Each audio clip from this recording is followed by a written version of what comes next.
Welcome to The Explainer. Today, we're jumping into the really personal story behind one of the most beloved novels ever written, a book that its author actually called his favorite child. We're going to see how Charles Dickens spun his own life, his own pain, and his own city into a story that's truly immortal. All right, so let's get right into it and start with a question that really sets the scene for just how personal this book was for him. I mean, just think about it for a second. Oliver Twist, A Tale of Two Cities, Great Expectations. The guy wrote so many absolute classics, you'd think it'd be impossible to choose. But for Dickens himself? Nope. The answer was crystal clear. There you have it, right from the man himself. So the real question is, what was it about this story that made it so special to him?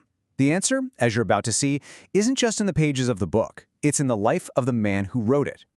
To really get this novel, you first have to understand the world it came from. We're talking 19th century London.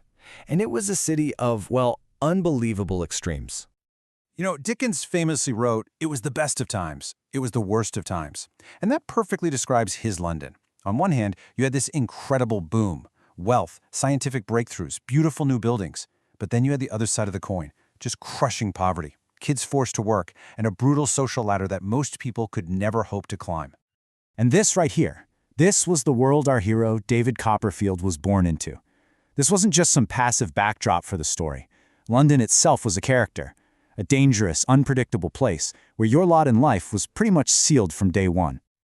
So that brings us to the structure of the novel itself, which actually follows a pretty classic literary blueprint.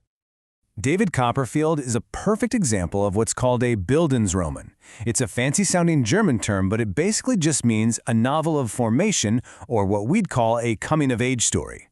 It's all about tracking one person's journey from a naive kid into a mature adult, shaped by all the trials they have to overcome. And you can just see David's life following this path, step by step. It starts with this awful, traumatic childhood under his cruel stepfather, Mr. Murdstone.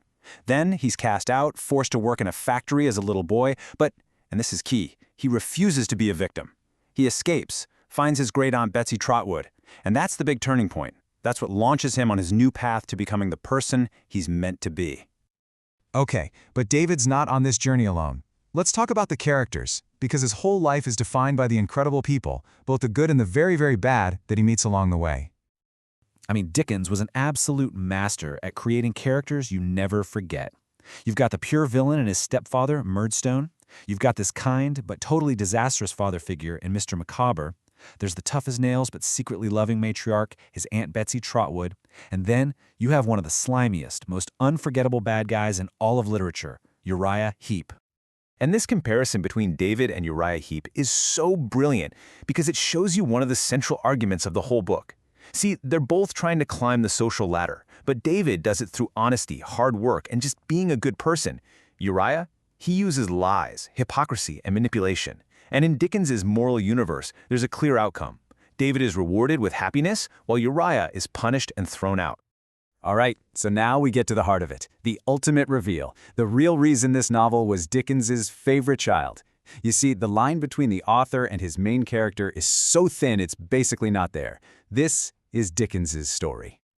Remember the lovable but totally hopeless Mr. Micawber, always waiting for something to turn up? Well, get this. He's a direct portrait of Dickens's own father, John Dickens. Just like Micawber, his dad was a financial disaster and even spent time in debtor's prison, which was a source of deep, deep shame for young Charles.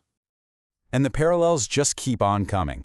David's horrible experience working in a factory as a little boy, that was literally Dickens's life after his father was thrown in prison. David's career path, from a reporter in Parliament to a famous novelist, that was Dickens's exact journey. He wasn't just writing a story, he was writing his own life. And it gets even more personal.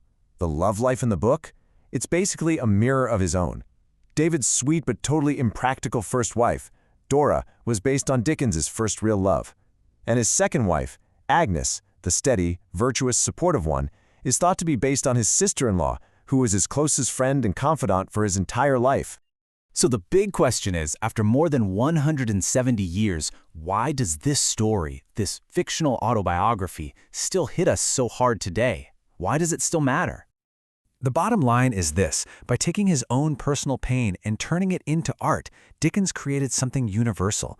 It's a powerful story about resilience when the world is cruel. It's a sharp critique of a society that chews up and spits out its most vulnerable people. And really, it became the blueprint for almost every great coming-of-age story that's come since. And in the end, the novel leaves all of us with a really powerful question about our own lives. David's journey shows us that we're all shaped by the people we meet, the villains who try to tear us down, and the heroes who lift us up. It kind of makes you stop and wonder, doesn't it? Who's the cast of characters in your story?